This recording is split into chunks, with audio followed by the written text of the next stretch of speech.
Voilà, bienvenue dans l'instant débat fait croiser. Ce numéro se propose d'aborder trois sujets. Le premier, c'est bien la condamnation des grossistes répartiteurs dans le dossier de faux médicaments, à la reprise du dialogue social. On va s'intéresser aux avancées, et notamment le dossier de rapatriement des biens coloniaux qui a fait l'objet d'échanges, de discussions entre le président béninois Patrice Talon et son homologue français Emmanuel Macron lors de sa visite la semaine écoulée. Voilà les trois sujets que nous abordons. Invité pour en parler, Gbagidi Donatien, il est journaliste juriste, chef desk culture, chef département culture, en d'autres thèmes au quotidien, l'événement précis. Bonjour Donatien. Bonjour, tranquille. Et merci d'avoir accepté notre invitation. En interne, Loris Davo, qui est journaliste à Eden Télévision Diaspora FM, qui va partager le plateau avec vous. Merci Loris Davo d'être là. Bonjour. Bonjour Tranquillin, bonjour Donatien, bonjour fidèles amis, téléspectateurs et auditeurs qui nous suivent sur la 102.3. Et vous avez suivi tous les deux l'actualité, les mises en cause dans l'affaire de trafic de faux médicaments et son physique sur l'action depuis hier. C'était au détour d'une audience en flagrant délit tenu au tribunal de première instance de Cotonou ce 13 mars 2018. Il est requis à l'encontre des prévenus des peines d'emprisonnement pour certains et pour d'autres la relace pure et simple. Donatien Gbagidi, vous avez suivi cette actualité. D'abord, votre point de vue sur le déroulé du procès. Merci Tranquillin. Je crois que c'était un ouf de soulagement et j'ai noté que le flagrant délit a cet intérêt d'accélérer les procédures. Je pense en l'espace de quelques semaines, on a quand même abouti à ce dossier-là qui a défrayé la chronique. Au regard des condamnations qui ont été prononcées, je crois que les grossistes sont écopés de 4 ans d'emprisonnement ferme. Et deuxième chose, avec une amende de 100 millions solidairement entre eux, et les frais de justice, les frais de procédure que l'État a mis en œuvre pour quand même permettre à ce que le dossier puisse connaître cet aboutissement-là, ont été imputés aux dépens des prévenus. Cela veut dire quoi? Cela veut dire que ce sont ces grossistes-là, ces condamnés-là désormais, qui vont devoir payer tous les frais que l'État a déboursés pour pouvoir enclencher la procédure. Et je crois, à première vue, je pense que c'est une décision salutaire, étant donné que la qualité de ceux qui ont été condamnés, il s'agit des grossistes, ceux-là qui essayent de répartir les médicaments dans les officines pharmaceutiques.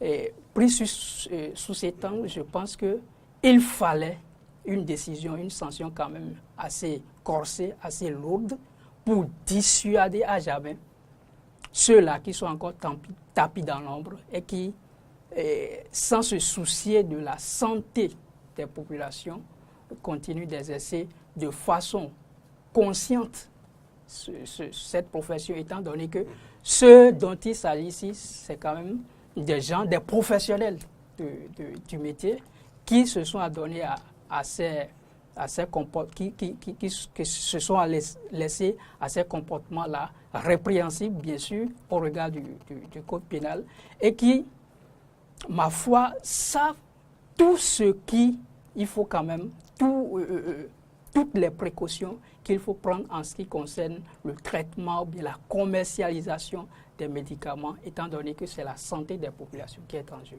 Vous êtes juriste, est-ce qu'ils ont la possibilité d'interjeter en appel? Est-ce qu'ils ont la possibilité pour que la justice le diminue la peine? C'est 4 ans de prison, c'est quand même... Tout à fait. Nous avons...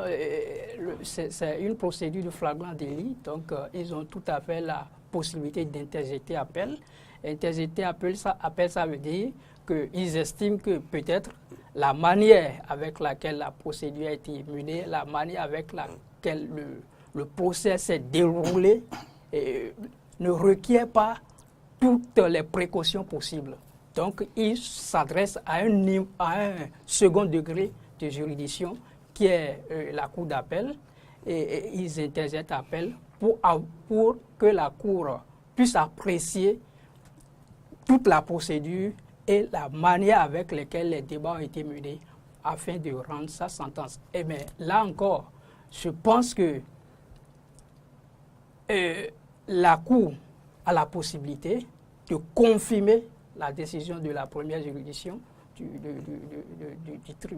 la première juridiction, ou de corser davantage, estimer que la sentence n'a pas été si lourde, et de corser encore les sanctions. En interjetant appel, il faut s'attendre à un couteau à double tranchant. À un couteau à double tranchant et ne pas penser que, bon, on peut forcément avoir gain de cause. Le dossier de faux médicaments, Loris Freddy d'abord, a commencé bien entendu après la destruction du grand marché à Digounlet. Après, on a fait incursion au domicile de l'honorable Atao Reynoro. De ramification en ramification, on est arrivé à l'étape des grossistes répartiteurs. Je crois que la plupart sont en tout cas impliqués dans ce dossier selon la justice de notre pays. Aujourd'hui, ils écopent 4 ans d'emprisonnement ferme assorti d'une amende solidaire de 100 millions de francs CFA. Quelles sont les implications d'une telle sentence?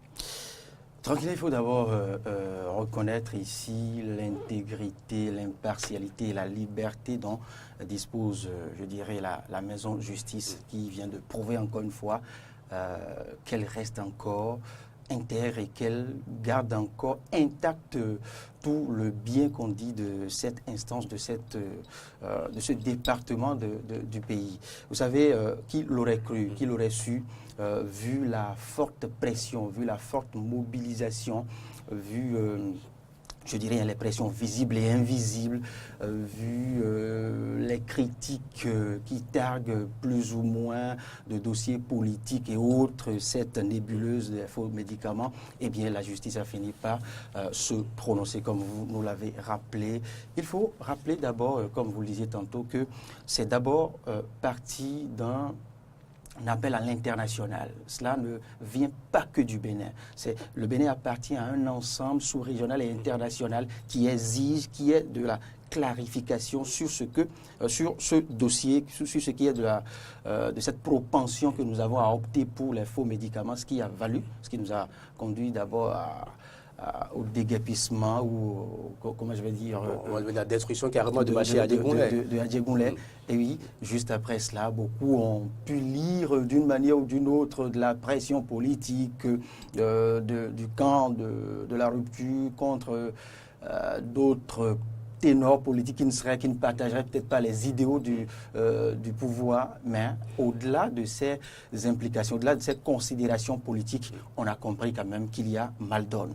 Il y a mal donne et la justice a fini par se prononcer. Alors, au-delà de cette lourde sentence, au-delà de ce lourd verdict tranquille à Cap-Berlantin, il faille aussi continuer à réfléchir sur les responsabilités à différents niveaux. C'est vrai, il n'y a pas que les grossistes, vous ne me direz pas le contraire. Il n'y a pas que ces grossistes. Il y a des implications à différents niveaux parce que ce dossier, cette nébuleuse a duré plusieurs années au pays. C'est vrai, il y a eu des régimes et des régimes qui ont semblé ne pas lire la chose, qui ont semblé ne pas voir le mal en cette nébuleuse, en cette pratique de l'usage des faux médicaments. Eh bien, ce gouvernement-ci a tapé du doigt, a voulu faire la lumière sur cette nébuleuse, ce qui a semblé être fait, parce que ce n'est que le début. Vous avez dit, ils peuvent se pourvoir en cassation, ils peuvent interjeter appel, et le processus peut se faire encore plus élastique que ce que l'on vient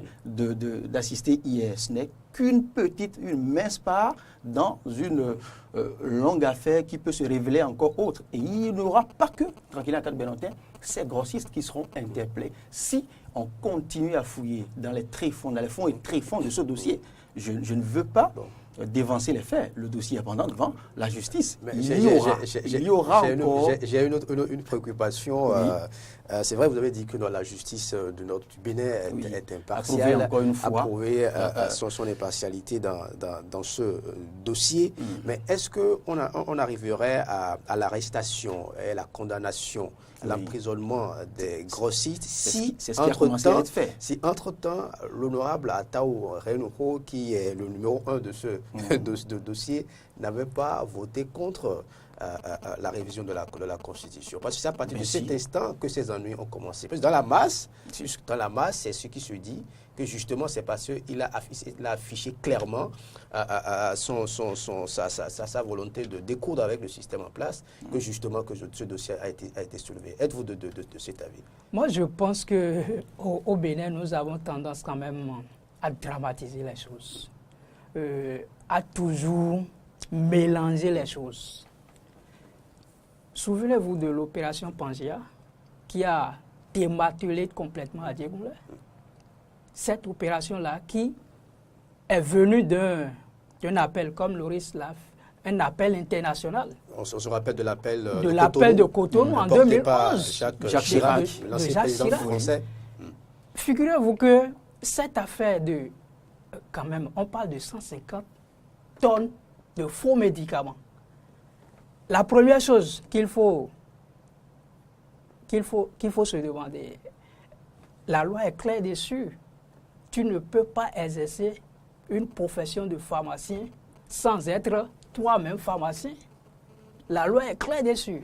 Le mise en cause, puisque vous l'avez nommé, l'honorable Atao Renouho, est-ce qu'il est pharmacien? C'est la question qu'il faut se poser. Essayons de débarrasser les faits des polémiques. C'est ce qui nous manque au Bénin. Est-ce qu'il est pharmacien? Non, il n'est pas pharmacien. Il était là quand on a démantelé Adjegunle. Vous vous rappelez de ça? Et est-ce que les bonnes dames qui ont été démantelées avec les cris de détresse, avec les pleurs, tout ça, est-ce que ça a empêché à ce qu'elles reviennent occuper Adjegunle? Ça leur a permis de revenir et occuper Adjegunle? Non. Et pourquoi? Puisqu'il s'agit de quelqu'un qui ne remplit pas les critères imposés par la loi. Pourquoi, quand il s'agit de lui aujourd'hui, on estime que c'est parce qu'il est contre le régime, il est contre ici ou Y, c'est pour cela qu'on s'acharne contre lui. Il faut d'abord se poser la question de savoir, est-ce que ce qu'on lui reproche là, les faits là, est-ce que ces faits-là sont réels? En la matière, je pense que c'est oui, parce qu'au moins nous avons les condamnations aujourd'hui. Nous pouvons appeler ceux-là qui sont condamnés des coupables aujourd'hui, puisqu'ils ne sont plus couverts par la présomption d'innocence. Donc c'est des coupables. Pourquoi on les a condamnés eux? C'est des gens chez qui on a découvert quand même des factures signées de l'honorable Atao et de l'épouse de la structure de l'honorable Atao Renouho. C'est ça qui leur a valu cette sentence-là. Étant donné que eux, connaissant les circuits de commercialisation, connaissant les circuits, les précautions imposées au plan national et international par rapport à la production des médicaments, par rapport à la conservation des médicaments. Connaissant tout ça, ils ont pris le soin sur eux d'aller s'approvisionner chez quelqu'un qui n'a pas la qualité d'exercer le métier de pharmacien. C'est pour ça qu'on les a punis. Oui. Et imaginez-vous, si celui-là qui n'a pas cette qualité, imaginez déjà la sanction qu'on peut lui infliger. Si celui-là qui n'a pas la qualité d'exercer cette fonction de pharmacien, qui s'est installé allègrement dans cette profession, qui a fait fortune dans cette profession, oui. Si on interroge les faits, on peut déjà imaginer ce qu'il attend. Donc moi, je pense qu'il vaut mieux débarrasser le sujet de tout aspect politique. La preuve est la rançon du droit. La preuve est la rançon. Je vous comprends. Parce que moi, c'est pas. Je comprends la pertinence de la population. C'est pourquoi je dis. Je mets sur la table. C'est pourquoi je dis, je comprends la pertinence de votre question. Mais essayons de dépasser tout ça et essayons d'apprécier quand même les faits. Les faits disent quoi? Les faits sont connus. On va permettre à Loris d'opiner sur... Le reste, c'est des commentaires, c'est des polémiques. C'est vrai. Au-delà de la polémique, Tranquillin Akad-Belentin, vous savez, la pertinence de votre question réside dans le fait que Atao aurait été aussi inquiété s'il était de la rupture. Je crois que c'est bien ça. C'est bien ce que vous cherchez à comprendre. C'est la préoccupation d'une partie de la population. Oui, d'une partie de la population, justement. Vous savez, l'honorable Atao menait cette activité il y a cela plusieurs années. Et il faisait partie de certaines familles politiques, où il était proche de certaines familles politiques, de certains camps politiques. Et par le passé, il n'a jamais été inquiété. L'opération Pangea a été annoncée. Il y a eu des tentatives d'inquiéter des dames, même pas à Adjegoula forcément, sur les vendeuses ambulantes et autres, dans les rues et autres. Il y a eu cette pratique, il y a eu, je dirais, cette décision de mettre fin à cette pratique à Cotonou il y a longtemps. Et mais pas au point d'inquiéter l'honorable Atao Renoukou, parce que par le passé, il appartenait au bon camp.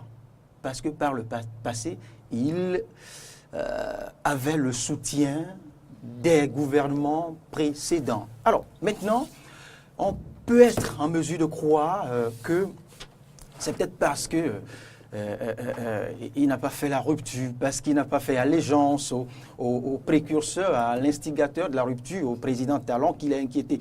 Mais là aussi, il faille, comme vous le dites, prendre la hauteur et lire les choses de manière plus impartiale. Parce que l'honorable Atao, au détour, dans l'entre-deux tours du vote de la prise en considération du fameux dossier ou du fameux projet de révision de la Constitution, s'il avait soutenu, s'il avait voté pour, eh bien, aurait-il été inquiété? Je dirais oui. Oui, parce que quand on remonte à la volonté du gouvernement Talon de toiletter les comportements orduriers, d'assainir les finances de l'État, de corriger les tares qui, par le passé, ont rongé et plombé l'essor économique du pays, on est en mesure de croire qu'il y a de la bonne volonté, il y a quand même une volonté un goût de risque qui a pour objectif la réussite, la prospérité de notre pays. Et au-delà de tout, je crois que il s'agit de la santé des populations. Moi, j'ai posé la question à certains pharmaciens, à certains médecins, savoir comment se fait-il que les médicaments qu'on nous vend ici au Bénin, qu'on trouve même dans des pharmacies, d'accord, quand vous achetez par exemple le paracétamol d'ici, vous prenez celui que vous achetez à Paris, ce n'est pas les mêmes effets. Il y a une différence. Il y a une différence. Oui. Comment expliquer cette différence? Ils n'ont jamais réussi à m'expliquer. Oui.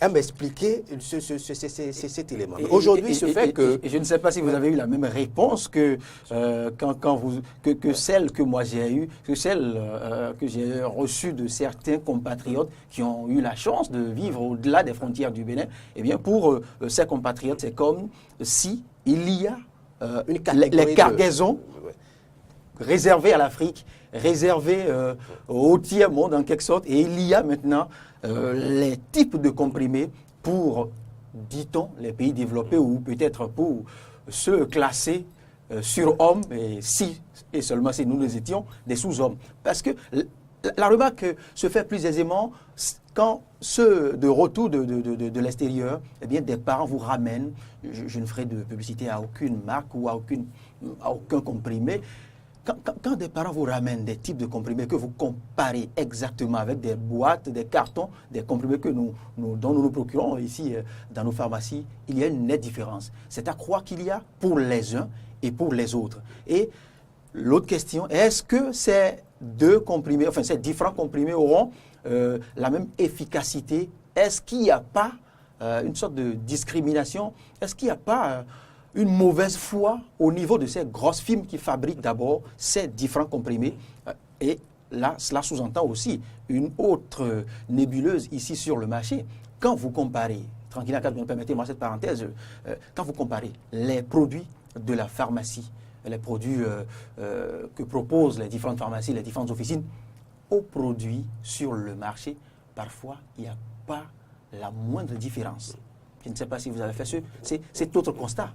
Quand vous comparez notre simple paracétamol, les plaquettes ou paquets ou boîtes de ces comprimés à certaines boîtes ou à certains types de comprimés proposés par les officines, il n'y a aucune différence. Autant de là, problèmes, ce sont là autant des problèmes facteurs qui reposent justement le sujet. Si c'est avéré, puisque la justice aujourd'hui est en train de faire son travail et puis ça va continuer, quand même, à un moment donné, des faux médicaments ont circulé dans ce pays, c'est qu'il forcément il y a eu de décès, d'empoisonnement. Bien sûr. Qui peut dédommager ces milliers de personnes victimes de cette pratique malsaine? Parce qu'aujourd'hui, on dit oui, attends, Renoko n'est pas pharmacien. Mais ce fait que ceux qui ont étudié et qui ont eu le diplôme de pharmacien, qui sont des grossistes, ont servi d'interface entre des structures, des officines internationales et des gens qui ne sont pas du secteur pendant des années, pendant des décennies au Bénin, et ils n'ont jamais été inquiétés. Il a fallu que ce gouvernement-là arrive, ce leadership-là arrive pour qu'on puisse avoir clair dans ce dossier. Alors, les ministres de la Santé, les gouvernements qui se sont succédés à la tête du pays, n'est-il pas important de remonter plus haut pour aller chercher? Puis ceci, ces officines ont eu le papier pour servir d'interface entre ceux qui ne sont pas du domaine et des structures internationales. Je sais qu'il y a une structure en Inde, je tais le nom, puisque bon, je ne veux pas, c'est une affaire qui est pendant devant la justice, et qu'à un moment donné, ils ont eu bénéfice des signatures de certains ministres de la Santé. Bien sûr. Alors pourquoi ne pas remonter le dossier plus haut pour quand même punir ces gens-là? Vous savez, dans le dossier, il y a, par rapport au dédommagement, je pense qu'il y a déjà un début de commencement. Non, mais 100 millions par rapport à ça, justement parce que le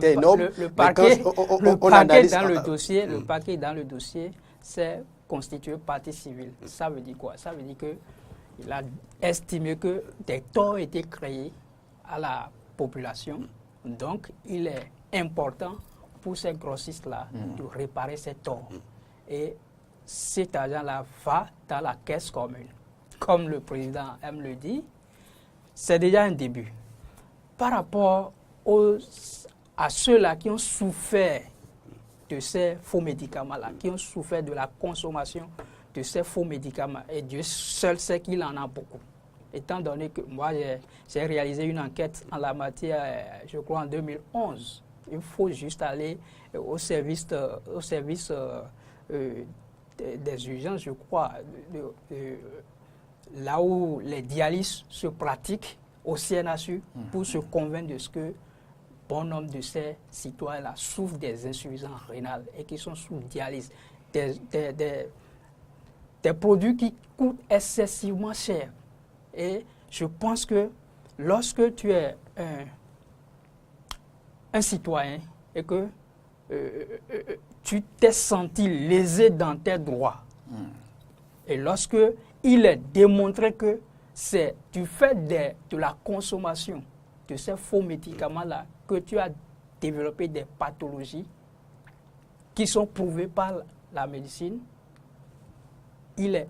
tu peux également te joindre au parquet pour quand même exiger que réparation soit faite pour te faire payer des dommages et intérêts. Donc, dans ce sens, je pense que tous ceux-là qui ont souffert par rapport à cette consommation, peut-être de façon inconsciente, à la consommation de ces faux médicaments, peuvent quand même aller devant la justice pour réclamer dommages. Et là, le grand travail revient aux associations de consommateurs qui représentent légitimement, je dirais légalement, la légitimité, on cherchera ça après. Légalement, ils représentent les consommateurs. Donc, eux aussi, ils peuvent enclencher des procédures contre ces grossistes-là pour demander au nom des consommateurs des dommages et intérêts. En dehors des grossistes, Loris Freddy d'abord, est-ce que les vrais coupables sont par rapport à ça, je Oui. pense qu'il y a aussi des décisions de relaxation qui ont été prononcées le jour-là. Et c'est surtout à l'encontre du directeur de pharmacie, des administratifs. Le tribunal a estimé, et moi je m'en tiens au fait, le tribunal a estimé que l'infraction n'a pas été constituée. Étant donné que pour que l'infraction dont on t'accuse soit condamnée, il faut quand même réunir un certain nombre d'éléments. Il y a l'intention, je ne suis pas sur le plateau pour faire le coup de droit, il y a l'intention qu'on appelle l'intention coupable, lorsque tu penses déjà dans ta tête que tu veux faire telle chose et qu'on arrive à démontrer que l'acte, là que tu as pensé, l'acte, tu as déjà une intention de commettre une infraction. Et lorsque tu matérialises cette intention coupable par rapport à des faits, par rapport à des gestes, il y a l'élément matériel qui est là. Et puis, par rapport à tout ça, le tribunal a estimé que l'infraction n'a pas été constituée totalement. Et lorsque l'infraction n'est pas constituée, on ne peut pas condamner un individu. Et ceux qui ont laissé perdurer jusqu'à un passé récent le phénomène. Je vous suivais tantôt faire cette délicate suggestion qui consiste à remonter aux premières sources du mal. Mais là, vous n'êtes pas sans savoir que vous prenez là le risque de tomber peut-être sur des intouchables. De tomber. Aujourd'hui, on peut parler. Aujourd'hui, vous avez bien fait de dire aujourd'hui. Il y a un élément important Dans le passé, il y avait des intouchables. Permettez-moi de rappeler cet élément. Parmi les condamnés, il y a même un Français. C'est pour vous dire à quel point, vous savez très bien comment ça se passe ailleurs, c'est pour vous dire à quel point la justice du Bénin aujourd'hui est décidée à assainir ce secteur. Il est derrière les barreaux actuellement, nous émettons. Oui, vous savez, par le passé, j'évoquais le cas des intouchables. Il y avait, et pour avoir cette caractéristique d'intouchable, vous maîtrisez bien les facteurs. Il faut disposer d'une trempe financière, je dirais, considérable. Il faut appartenir à certains cercles politiques pointus, où il faut avoir un parrain intouchable. Là aussi, cela fait de vous d'office un intouchable. C'est vrai, vous venez de l'évoquer, il y a des expatriés qui ont été frappés par, je dirais, ce déblayage par le tribunal, par cette décision du tribunal de première instance de Cotonou. Mais tranquille en cas de Bénotin, je vous le reprécise, quand l'État actuel, le gouvernement actuel va peut-être prendre le risque, après avoir vidé ce dossier, de remonter à l'histoire pour peut-être comprendre la source ou situer les responsabilités afin de peut-être punir davantage ceux qui, par le passé, auraient contribué, ceux qui, par le passé, auraient favorisé le principe de l'installation de telle ou telle structure officieuse qui promeuvent maintenant ces faux médicaments au pays. Eh bien, je dis, il se peut que certains cadres de la rupture, se dit bien, il se peut, certains cadres de la rupture soient inquiétés. Parce que, vous savez, la politique, un peu comme l'administration, la politique d'hier à aujourd'hui est constituée et animée par les mêmes acteurs. Et vous ne direz pas qu'il n'y a pas plus proche du pouvoir aujourd'hui qui ont été hier de bons acteurs, de bons collabos de la refondation ou du changement, ou même à l'époque de Mathieu Kérékou. C'est vous dire que ce sera davantage plus difficile de situer toutes les responsabilités. C'est vrai que c'est déjà un bon début. C'est déjà un bon début. Ce gouvernement manifeste un courage, je dirais, éloquent sur certains dossiers qui, par le passé, ne mériterait même pas d'être évoqué sur des plateaux, ne mériterait même pas d'être constitué même au point de parler de procès ou quoi que ce soit. Aujourd'hui, on sent que c'est possible d'inquiéter quelque personnalité que ce soit, pourvu qu'elle soit impliquée dans tel ou tel dossier. Il n'y a plus de Béninois qui soient au-dessus des lois, il n'y a plus de Béninois aussi puissants qu'on ne puisse toucher. on l'a vu, et on le verra davantage, je vous l'ai dit tantôt, tranquille en cas de Bélentin, on le verra davantage au fil des mois. Il y aura d'autres sources, au-delà même de la nébuleuse des faux médicaments, il y aura d'autres dossiers aussi percutants, aussi qui auront la taille de cette nébuleuse qui nous réserve de grosses surprises. Et surtout, quand on parle de faux médicaments, on parle aussi de ce produit-là qui est prohibé au plan national et international. Je ne vais pas dire son nom. À suivre. Maintenant, comment faire pour que le secteur ne soit pas enrhumé? Non, j'ai pas évoqué le nom du produit. Mais comment faire pour que le secteur ne soit pas enrhumé? Puisque aujourd'hui, il s'agit quand même des grossistes, de la plupart, qui opèrent au Bénin, les grossistes répartiteurs. C'est possible que la justice les dessaisisse de cette activité? Et si oui, alors qui pour faire le travail, pour acheter les bons médicaments, les distribuer aux pharmacies pour que les populations puissent s'approvisionner? Non, ici nous sommes purement dans la procédure judiciaire. Ça n'a rien à voir avec les procédures administratives. Les sanctions administratives peuvent intervenir également. Et là, je suis sûr qu'on en viendrait encore là, étant donné que ceux dont on parle, ce sont des pharmaciens, ce sont des professionnels, ils ont un ordre, des pharmaciens, le gouvernement peut décider... C'est un ordre ou deux autres? Bon, je crois que au regard de la loi... Ce dossier a-t-il été évacué à 2 camps, je crois? Au regard de la loi, je crois qu'il y a un seul ordre aujourd'hui. Et par rapport à ça, donc, je pense que des sanctions administratives peuvent tomber également. Peuvent aller jusqu'à... La fermeture jusqu'à la fermeture, pourquoi pas, jusqu'à retirer à ces professionnels-là leur titre de pharmacien.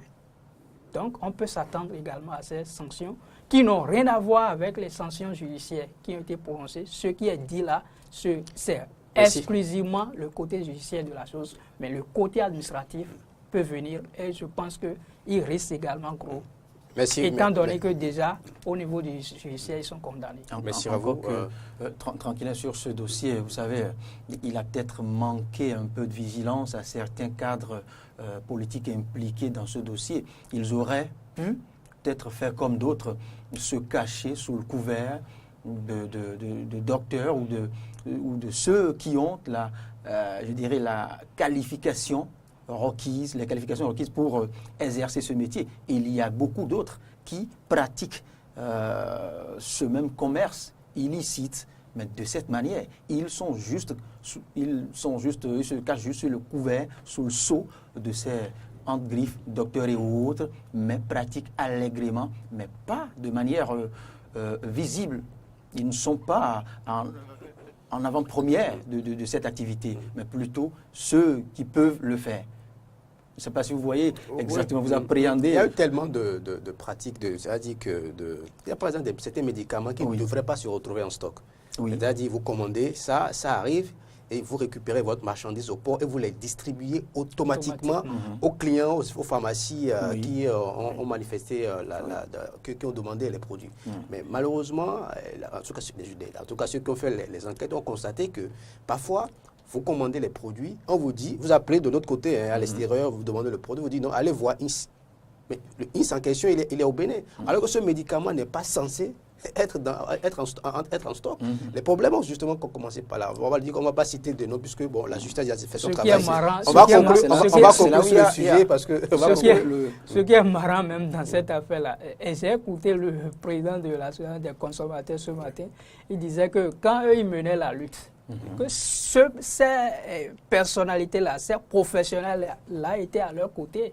Et ensemble, ils menaient la lutte, que lui s'étonne aujourd'hui que ce soit eux qui soient épinglés. On a même suivi la plupart des médias et c'est là le côté marrant de la chose. C'est dommage. On est dans un pays de droit. On va passer à un autre sujet, s'il vous plaît. Je m'en voudrais de ne pas aborder le sujet du rapatriement des biens coloniaux. Puis j'ai la chance d'avoir un chef desk culture sur le plateau, Gbagidi Donatien. On a vu le chef de l'État, le président béninois et son homologue français afficher leur volonté de faire aboutir ce processus-là qui a commencé en tout cas par la volonté affichée du président Patrice Talon, qui par la voix de son ministre des Affaires étrangères a officiellement adressé un courrier à l'État français pour demander que les biens qui ont été volés soient rapatriés. Et le président français a mis en place une commission pour faire aboutir ce processus. Votre lecture de cette volonté affichée du président français? Moi, je pense que de Hollande à Macron, il y a déjà, sur la question précisément, il y a déjà une grande avancée. Étant donné que, autant c'est en août, si mes souvenirs sont encore bons, sont bons, c'est en août 2016 que, officiellement, à l'issue d'un conseil des ministres, le gouvernement béninois a demandé officiellement au gouvernement français de restituer ces biens-là au Bénin. Le nom a été catégorique quand Jean-Marc Ayrault était Premier ministre. Il a écrit au Bénin pour dire que niet, ce n'est pas possible. Au regard des thèses actuelles, ce n'est pas possible. C'est après l'élection présidentielle française, nous avons un nouveau gouvernement. Macron est venu. Donc, le discours a changé. A changé en ce sens que désormais, ce n'est plus le non catégorique, mais c'est une disposition à dialoguer avec le gouvernement béninois qui a fait preuve d'audace en demandant quand même ces biens, parce que tous ces biens culturels qui sont quand même pour la plupart dans le musée Quai Branly en France. C'est un acte de courage et je crois que le changement du discours affirmé au Burkina Faso lors de la visite du président Macron en disant devant les jeunes, lorsqu'il s'adressait aux jeunes, que lui s'engage à restituer à l'Afrique les biens culturels qui ont été spoliés au temps des luttes qui ont été menées. Donc, il a pris en contre-pied le raisonnement du gouvernement de François Hollande qui consistait à dire que non, ce n'était pas possible.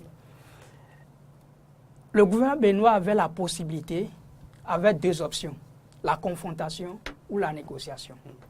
La confrontation, ça consiste à faire quoi? Ça consiste à saisir les juridictions compétentes, les juridictions compétentes en la matière pour exiger à ce que les biens soient restitués. Mais à l'analyse des tests qui existent, moi j'ai eu la chance de suivre un séminaire par rapport aux différents tests qui permettent d'exiger quand même d'un gouvernement la restitution de ces biens-là. À l'analyse des tests qui existent actuellement, il ressort que l'option de confrontation, de conflit avec le gouvernement français n'arrange guère le gouvernement béninois. C'est pourquoi, à travers le ministère des Affaires étrangères et le président Patrice Talon lui-même, le gouvernement béninois a opté désormais pour la négociation. Et c'est cette négociation-là qui a été réaffirmée encore lors de la dernière visite du président Patrice Talon à l'Élysée, pour que ces biens soient restitués. Et il y a une avancée également là, étant donné que deux experts ont été nommés pour réfléchir sur les conditions de restitution. Il y a un Sénégalais qui est un écrivain et un économiste. Et il y a une Française qui est spécialiste des questions des biens spoliés. Donc, le président Macron a mis ensemble ce binôme-là pour pouvoir étudier les paramètres, les conditions dans lesquelles on peut restituer ces biens tout en restant dans l'esprit des tests qui sous-tendent, la matière. Je crois que c'est, à la suite du rapport qu'aurait déposé cette commission-là, qu'on pourra apprécier réellement ce qui est faisable. Sinon, si j'ai bien suivi le président Macron, il a utilisé deux mots. Il a dit restitution temporaire. Il a parlé également d'exposition temporaire. Restitution temporaire ou définitive. Ça veut dire quoi? Ça veut dire que toutes ces possibilités-là, il sera exposé, ces biens-là seront exposés dans les pays qui en ont besoin, dont le Bénin. Exposition, ça ne veut pas dire restitution. Première chose qu'il faut comprendre. Deuxième chose, il a parlé de restitution temporaire. Restitution temporaire, ça ne veut pas dire restitution définitive. Oui. Donc, c'est des choses qu'il faut, des choses par rapport auxquelles il faut faire attention. Et il a parlé de restitution temporaire ou restitution définitive. Ce qui nous intéresse ici, nous autres, c'est la restitution définitive. Et j'espère que les conclusions de cette commission qui a été mise en place aboutiront à cette restitution définitive. Mais il y a des inquiétudes. Les inquiétudes, c'est est-ce que le Bénin est vraiment prêt pour conserver ces biens-là? Avant d'aborder, on va aborder ça dans la conclusion. Que se situent c'est déjà heureux les inquiétudes. Que ce n'est pas qu'une commission, ça travaille sur le sujet, sur l'initiative du gouvernement français. Oui, tranquille, Kak Belentin, il y a de cela quelques années, s'il vous était donné cette chance d'être conseiller spécial ou technique d'un chef d'État à la culture, vous pouvez faire toute proposition sauf celle qui consistera à demander, à exprimer une demande de restitution des biens culturels et touristiques à cette France que vous savez qui reste notre mère patrie colonisatrice. Alors, au regard de l'allégeance que nous avons par le passé à cette France et qu'un gouvernement se dote du courage nécessaire qu'il faut d'exprimer cette demande de restitution, c'est déjà un grand pas qu'il faille reconnaître. C'est déjà un grand pas d'avoir, je ne dirais pas le culot, mais le courage de le faire. Alors, ce courage a connu un échec cuisant au départ, vous l'avez souligné, et Donatien Baguidi, mais puisque les gouvernements ne restent pas de manière indéterminée, il a fallu un changement à la tête de l'Élysée, à la tête de la France. Eh bien, l'actuel locataire de l'Élysée semble, je dis, adhérer à cette demande, même si il y a des thèmes délicats, quelque peu tendancieux, asémantiques, je dirais un peu, confuses, parce que on aurait pu accéder à notre requête, donner suite à notre requête simplement sans y mettre, de conditions temporaires, exposition, puisque ça nous revient, ça nous appartient. Ces biens sont nos biens, il n'y a rien à faire. C'est vrai que pendant plusieurs années, d'autres les ont entretenus et cela a profité à cette nation pendant des années. Et ce détail semble nous échapper aussi. Je ne sais pas si ce détail a échappé aussi au gouvernement de la rupture. Pendant plusieurs années où ces œuvres ont été exposées dans ces musées et ont généré des devises que je ne saurais quantifier ici. En termes de plusieurs millions d'euros, ça, il faut avoir le courage de le dire. Parce qu'on parle d'une collection de 37 œuvres. Alors, est-ce qu'il y aura aussi de la restitution dans ce sens? Est-ce qu'il y aura aussi une sorte de dédommagement de l'État béninois dans ce sens? Parce que ça a généré des fortunes, comme vous le disiez tantôt. Il faille aussi penser à une sorte de restitution dans ce sens aussi. On me dira maintenant que je vais peut-être trop vite, en besogne, que je vais plus vite, peut-être que le rythme que pour l'instant on est à la constitution de commission, et il va falloir aussi opter pour une certaine célérité. Il ne faudrait pas y mettre de la politique lente, parce qu'on sait ce que c'est que la diplomatie. on peut vouloir le faire, mais l'étendre sur plusieurs années. Je pense que sur cet aspect, moi je prends le président français au mot. Il a dit qu'il fera la restitution définitive, tout ça là, en l'espace de 5 ans. D'accord. Ça veut dire qu'il est limité. Donc, j'estime que cette commission ne va pas travailler au-delà de 5 ans, tout au moins.